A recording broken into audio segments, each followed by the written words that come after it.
Clarice froze the moment she saw the empty space in the garage. For 3 years, that corner had held the restored 1969 Triumph Bonneville her grandfather had left her, a promise she had honored one painstaking bolt at a time.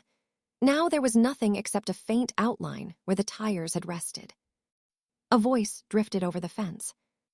"Clarice, I'm so sorry." Mrs. Holloway, the elderly neighbor, looked uncomfortable. "A tow truck came 2 days ago. Your parents were here. They told everyone you had decided to sell it." Clarice didn't answer. She dropped her suitcase where she stood, climbed back into her car, and drove straight to her parents' house. The smell of grilled food hit her before she even reached the backyard.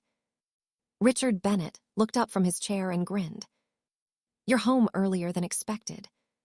Where's my motorcycle?" No greeting. No hesitation. Just the question. Richard leaned back, as if discussing the weather. "We auctioned it this morning." Diane smiled proudly. "The money's paying for Evan's recovery retreat, somewhere he can finally focus on himself." Evan lifted his drink toward Clarice. "Thanks, sis. I knew you'd come around eventually." Clarice stared at all three of them. 3 years of evenings spent restoring the motorcycle after work. 3 years of saving every extra dollar. 3 years of honoring the last promise she'd made to her grandfather. Gone. "You sold something that didn't belong to you," she said quietly. Richard shrugged. "It belonged to the family before your grandfather gave it to you. He left it to me. He would have wanted it used for something important." Clarice shook her head. "He wanted me to finish restoring it." Richard laughed. "Instead, it finally did something useful." The backyard fell silent. Everyone waited for Clarice to explode. Instead, she smiled. Not a forced smile. Not a bitter one. A calm smile. Richard frowned. "Why are you smiling?" Clarice looked directly at him. "Because whoever bought that motorcycle is about to have a very expensive problem." Richard's grin faded. No one spoke for several seconds. Even Evan lowered his drink. Clarice could almost hear her grandfather's voice, reminding her that patience often revealed more than anger ever could. Diane finally broke the silence. "Oh, stop trying to scare us." "I'm not. You can't undo an auction." Clarice slowly folded her arms. "I'm not trying to." Richard chuckled again, though it sounded noticeably weaker. "Then what's the problem?" Clarice ignored him. Instead, she looked around the backyard, the same place where her parents had celebrated Evan's promotions, defended his mistakes, and excused every poor decision he'd ever made.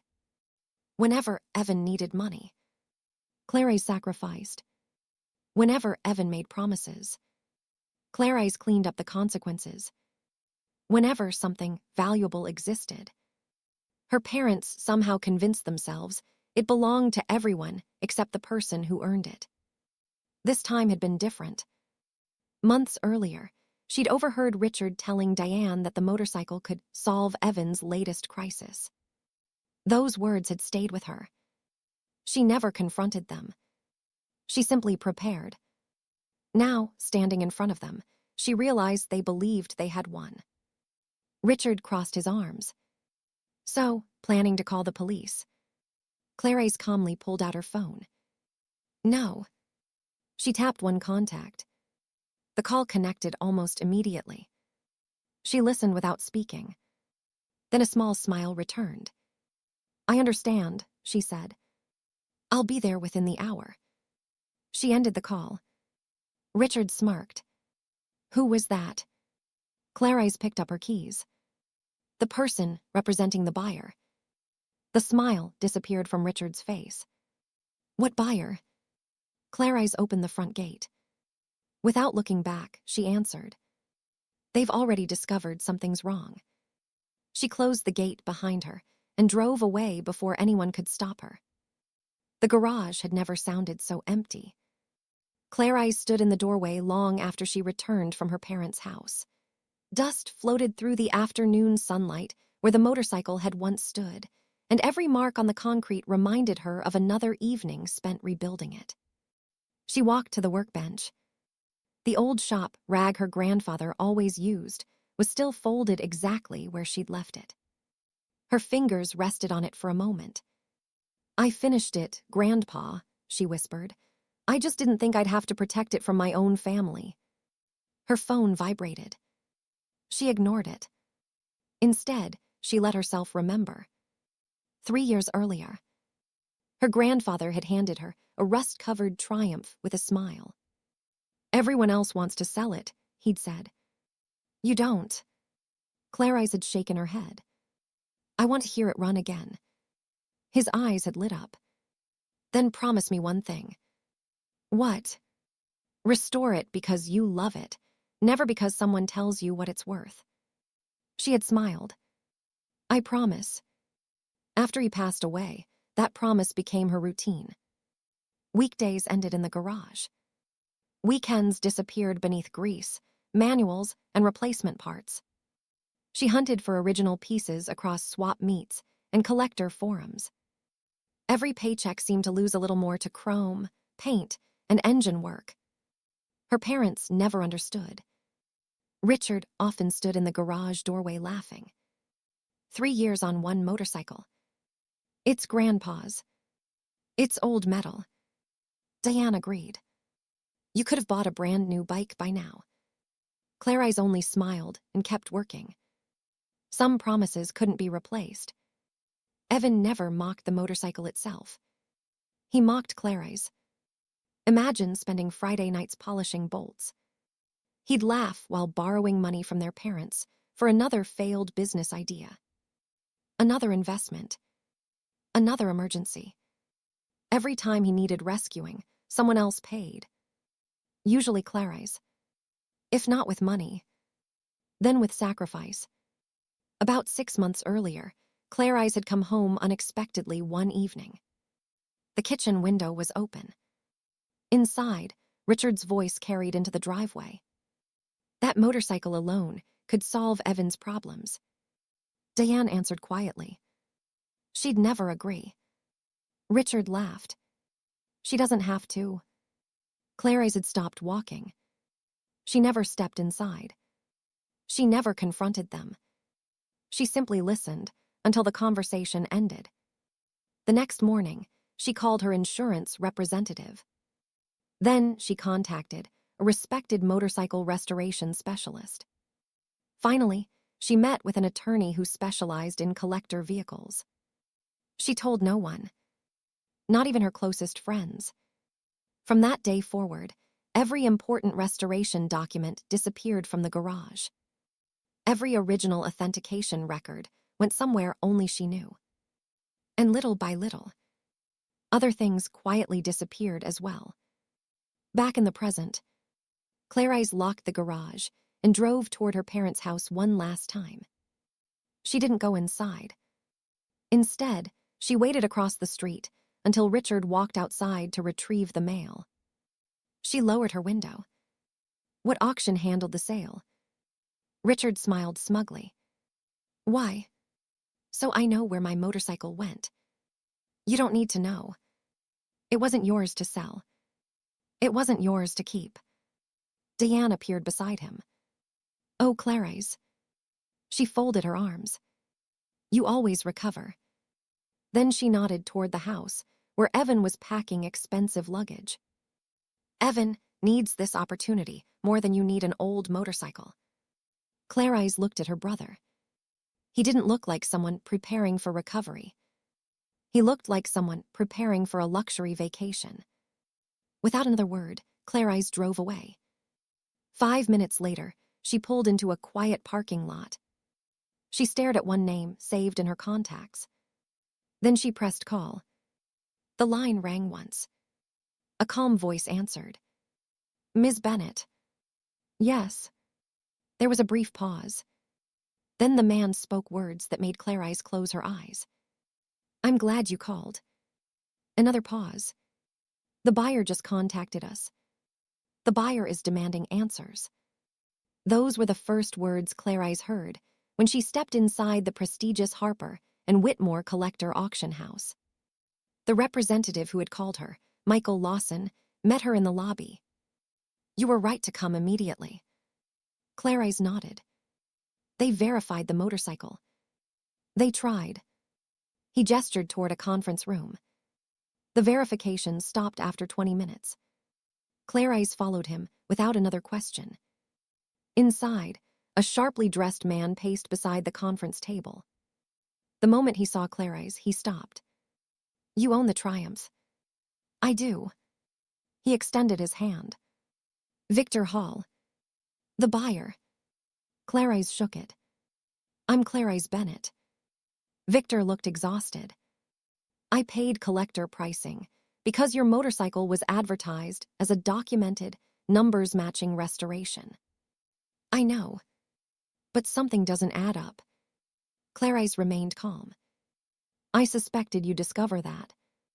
Before Victor could ask another question, 2 restoration specialists entered carrying folders filled with inspection photographs. One of them laid several enlarged images across the table. "The cosmetic restoration is excellent." He tapped one photograph. "But documentation doesn't match what was represented." Michael looked toward Clarise. "Do you have proof of ownership?" Clarise opened the leather portfolio she'd carried from home. "I do." She placed the original title on the table. Then insurance documents. Then restoration receipts. Finally, a notarized ownership file listing every authenticated component associated with the motorcycle. Silence settled over the room. The auction manager slowly read the documents. His expression changed immediately. He looked toward his assistant. "Who submitted this motorcycle?" "Richard and Diane Bennett." "And these documents?" "They were never provided." The manager looked up sharply. "They never proved ownership." Before anyone could continue, the conference room door opened. Richard walked in wearing the same confident smile he'd worn in the backyard. Diane followed beside him. Evan came last, carrying a brochure from the luxury recovery retreat. Richard spread his arms. "So," he laughed, "I hear our motorcycle made quite an impression." No one answered. Instead, every eye turned toward him. Richard's smile slowly weakened. "What?" The auction manager stood. "Mr. Bennett, you represented yourself as the legal owner of this motorcycle." "I was." Clarise quietly spoke for the first time. "No." Richard turned toward her. "It belonged to my family. It belonged to me." Victor Hall stepped forward. "You sold me a collector motorcycle." Richard nodded proudly. "Exactly." Victor held up one of the inspection photographs. "Then explain why your paperwork doesn't match the motorcycle." Richard frowned. "What are you talking about?" The restoration specialist calmly answered.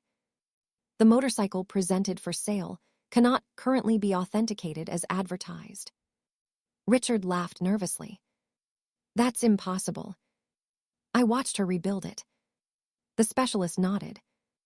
"I'm sure you did." Then he slid another document across the table. "But according to every restoration record." He paused deliberately. "Something essential is missing." The room became completely silent. Evan looked from the expert to his parents. "What does that mean?" No one answered. Clarise simply folded her hands and watched. She never accused anyone. She never raised her voice. She only asked one question. "When you consigned my motorcycle," she looked directly at her father, "did you disclose the ownership documents?" Richard opened his mouth. Nothing came out. The auction manager slowly closed the file. "I'm freezing all proceeds immediately." He looked toward security. "No funds leave this building until ownership and authenticity are fully resolved." Evan's face turned pale. "My retreat." Victor interrupted him. Forget your retreat. He stared directly at Richard. I want to know exactly what you sold me. The conference room became unnaturally quiet. No one reached for a chair. No one checked a phone. Every person in the room understood the conversation had shifted from a disputed auction to a potential fraud investigation. The auction manager looked toward the firm's legal counsel. I want every document reviewed. The attorney nodded. Immediately. Clarise quietly slid another folder across the table. I believe these belong with the rest. The attorney opened it. Inside were dated insurance certificates, restoration invoices, authenticated appraisal reports, secure storage contracts, and a meticulous restoration log spanning nearly 3 years. Every page carried Clarise Bennett's name. Every receipt matched the motorcycle's restoration timeline. Every signature was hers. Richard leaned forward. Those don't prove anything. The attorney looked up. They prove quite a lot. One document after another was placed across the conference table. The restoration specialist compared serial references. The insurance representative confirmed registration dates. The auction house's compliance officer reviewed ownership declarations. Nothing supported Richard's version of events. Everything supported Clarice's. Diane finally spoke. She's trying to humiliate us. Clarice looked at her calmly. No. She folded her hands. I'm protecting what was already mine. Victor Hall turned toward Richard. When exactly did your daughter authorize this sale? Richard hesitated. We're her parents. That wasn't my question. Richard looked around the room, hoping someone would agree with him. Nobody did. A staff member entered carrying a tablet. She whispered something to the auction manager. His expression darkened. He looked directly at Evan. Mr. Bennett. Yes. The payment scheduled for your recovery retreat has been suspended. Evan blinked. What? The transfer has been frozen. My reservation starts tomorrow. It won't. Evan immediately turned toward his parents. You said everything was finished. Richard answered quickly. It is. The auction manager interrupted. No, it isn't. News traveled faster than anyone expected. Several respected collectors waiting elsewhere in the building learned that an auction had been halted over disputed ownership. Quiet conversations spread through the lobby. People who had greeted Richard warmly an hour earlier now avoided eye contact. One collector shook his head. I've never seen Harper and Whitmore freeze a completed sale. Another replied. They only do that when something is seriously wrong. Richard heard every word. His confidence began to disappear. Back inside the conference room, the lead attorney organized the evidence into separate stacks. Ownership, insurance, restoration, authentication. Every pile strengthened Clarice's position. He looked toward Richard. You stated under signed declaration that this motorcycle was complete and authentic. It was. The restoration expert slowly shook his head. No. Richard's voice grew louder. I watched her rebuild every inch of it. You watched. The expert replied evenly. But you clearly didn't understand what you were looking at. Victor Hall folded his arms. I paid collector value because I believed I was purchasing a documented numbers-matching restoration. He looked directly at Clarice. Ms. Bennett, what exactly is missing? Clarice didn't answer immediately. Instead, she looked at her father. Richard was no longer smiling. For the first time since she'd arrived, he looked worried. Then frightened. Finally, he asked the question she'd been expecting all day. What did you do? Clarice met his eyes. Months of betrayal. Years of favoritism. Decades of being expected to sacrifice for Evan. All of it had led to this moment. She answered quietly. I removed everything that actually mattered. Richard's face drained of color. What does that mean? Clarise gave the smallest smile. It means you sold a motorcycle.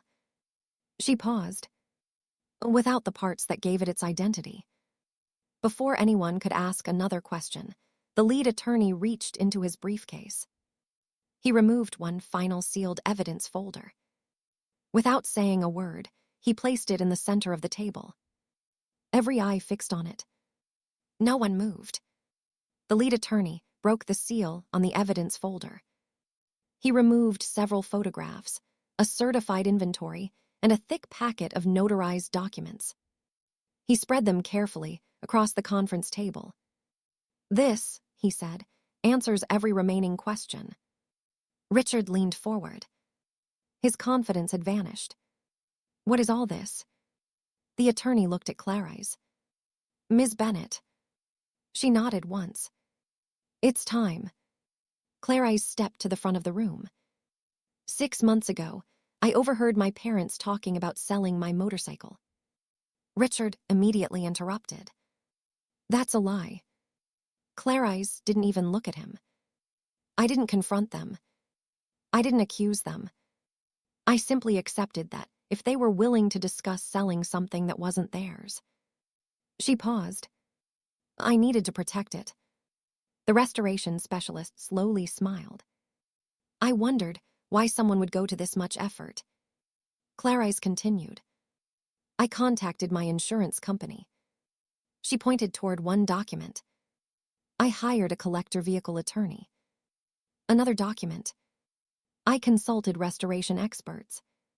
A third document. And together, we documented every authenticated component on the motorcycle. Victor Hall studied the paperwork. The original engine. Clarise nodded. Removed. The factory-numbered transmission. Removed.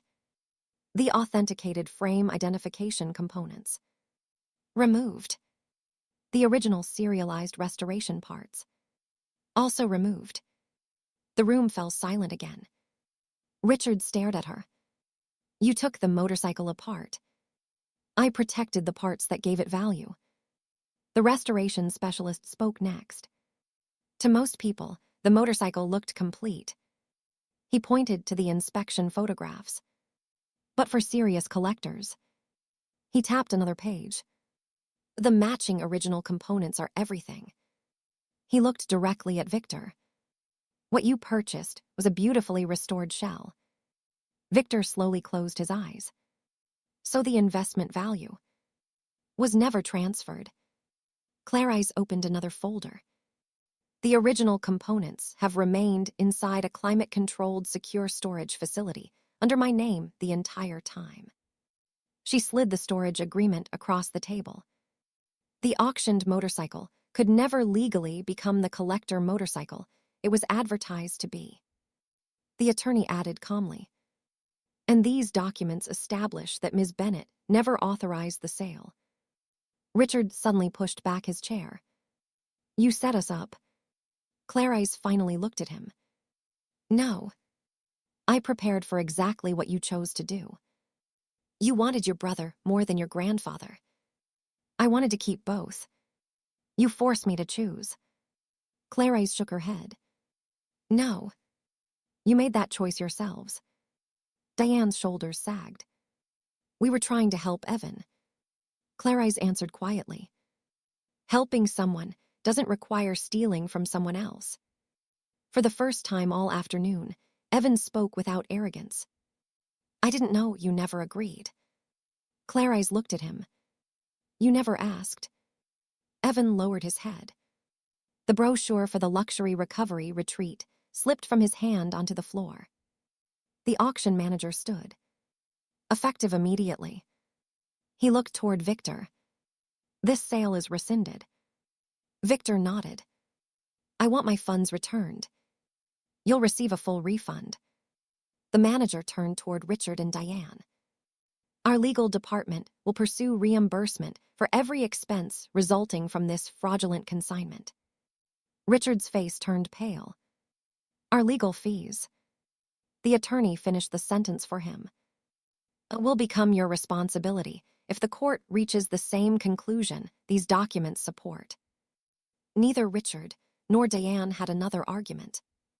Within days, the story spread throughout the regional collector community. Richard discovered that people who had once trusted his word no longer returned his calls. Collectors refused to buy from him. Auction houses quietly flagged his name for enhanced ownership verification. The embarrassment followed him everywhere. Diane attempted several times to contact Clarise. Every voicemail sounded the same. We're still family. Clarise never blocked her. She simply stopped answering. Family, she had finally learned, was not defined by who demanded sacrifice. It was defined by who respected it. Evan's luxury recovery reservation was officially canceled after the payment was reversed. Months later, he entered a modest local treatment program instead. For the first time, he completed something without expecting Clarise to finance it. It wasn't an instant transformation, but it was finally his responsibility. Not hers. Clarise retrieved every authenticated component from secure storage. Working carefully over several weekends, she reunited them with the motorcycle exactly as her grandfather had envisioned. When the restoration was complete, she entered it into a respected classic motorcycle exhibition. Visitors admired the flawless craftsmanship. Judges praised its authenticity. One elderly collector stopped beside her display. You restored this yourself. Clarice smiled. My grandfather started the dream. I just kept my promise. The motorcycle received one of the exhibition's highest restoration honors. She accepted the plaque with quiet gratitude, not because she had won an award, but because she had protected something far more valuable than chrome and steel. She had protected her grandfather's trust. A few weeks later, Clarice moved the motorcycle into her own private workshop. Every remaining personal document, title, keepsake, and family heirloom was transferred there as well. She changed every emergency contact, closed every shared financial connection, updated every legal record. No one, not even her parents, would ever again have access to something that belonged to her. As she fastened her helmet and started the Triumph's engine, its familiar rumble filled the quiet morning air. She eased onto the open road, feeling lighter than she had in years. The motorcycle hadn't simply survived betrayal. It had carried her beyond a lifetime of being expected to sacrifice everything for everyone else. From that day forward, Clarice was no longer her family's backup plan. She was finally living the life her grandfather had always hoped she would choose.